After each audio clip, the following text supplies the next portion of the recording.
Lee, I've got another one from Frank. He just wanted to get your thoughts on climate change and the impact on resources, especially gas and thermal coal exports. Yeah. Well, coal, you've just seen the biggest deal in our lifetime. It has been an extraordinary period. The deal of BHP to walk from fossil fuels and hand it over to Woodside is an extraordinary statement. We don't hold any oil stocks at the moment, and certainly coal, for the simple reason is they are in a diminishing asset, and you say to yourself, well, how are you going to get capital appreciation and dividend growth from an asset or an asset class that is diminishing? So you don't need to be the smartest person in the room to work that out. So we don't have any exposure to those. The EV sector is the one that's growing. We've got good exposure to things like the lithiums, and a stock that we've got that isn't in the top 100 but is in ASOF is Jervois, which is cobalt. It's one of the biggest miners of cobalt. The thing that we like about it is that it's in the States, so there isn't political risk. There's a lot of these rare earths and lithium plays are in countries that you probably would not necessarily want to go to for a holiday.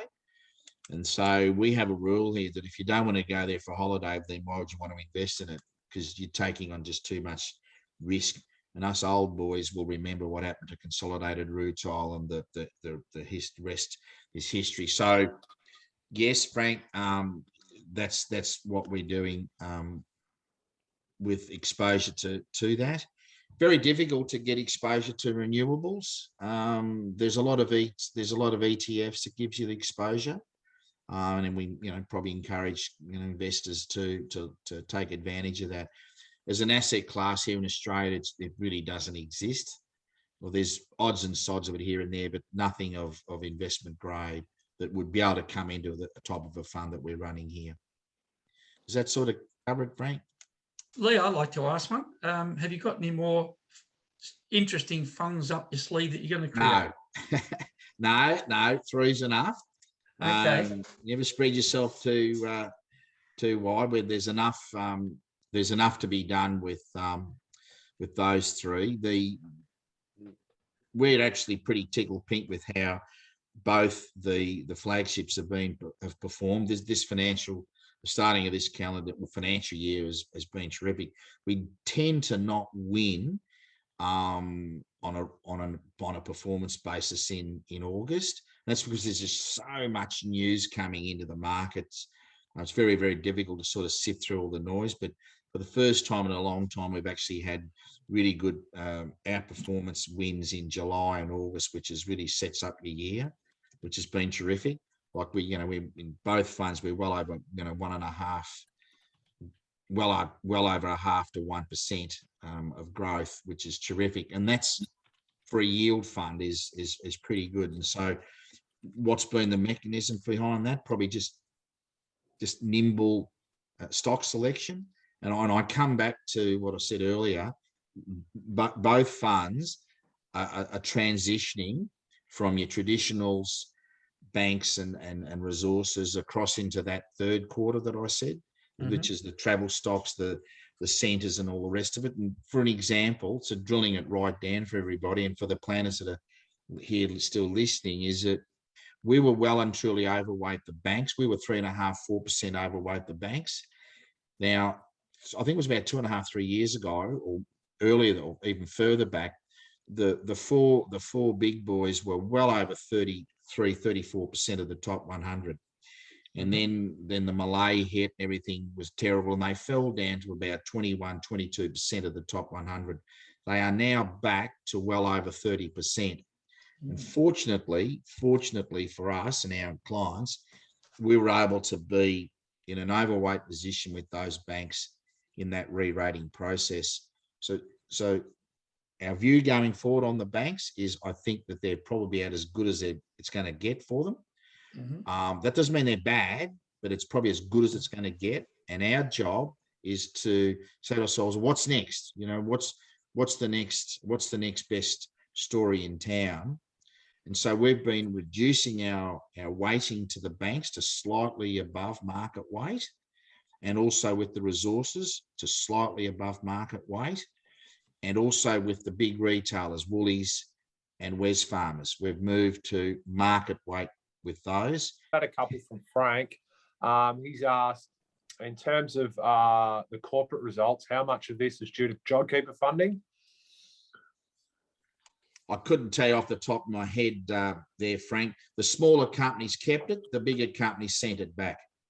Well, I think Harvey Norman's come out today and announced that they're going to pay back 6 mil of the JobKeeper funding. So I think there's going to be a lot more pressure on those smaller to medium sort of corporates to pay back that JobKeeper fundings who were profitable throughout the pandemic, but certainly the area of the market that we operate in, I don't think too many of the companies received sort of JobKeeper, given that they were a big beneficiary of sort of the lockdown related pandemic. Another question from Frank Lee was, what do you think happens to inflation in 2022?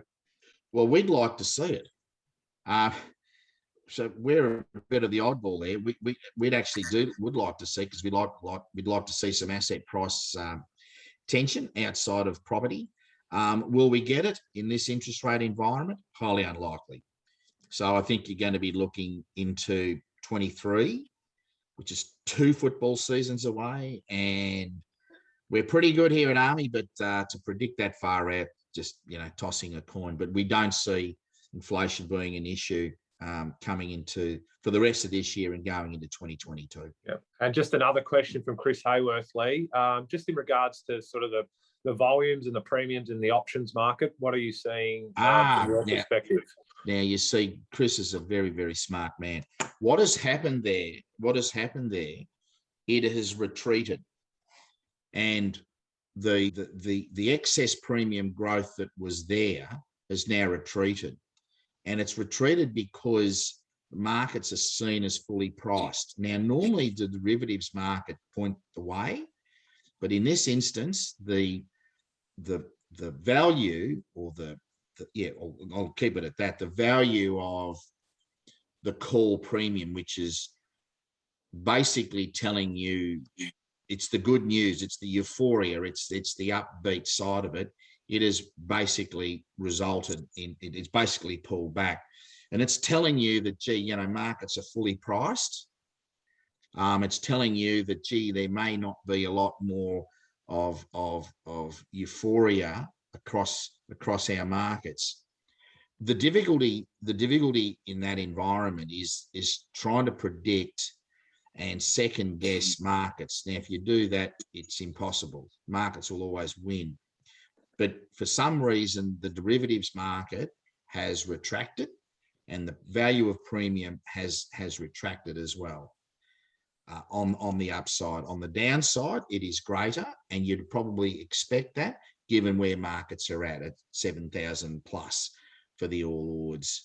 Now, it's stabilizing around these levels, and would probably need at least another 3 months of it for it to become an accepted pattern. I think someone says that you need 6 months or 6 weeks for a habit to become established. So we're very, very conscious of this, but we do not see it as a threat. Not where interest rates are where they are, and it all gets back to the one thing: the price of money is pretty well as set your own price, and we don't see that changing for a while.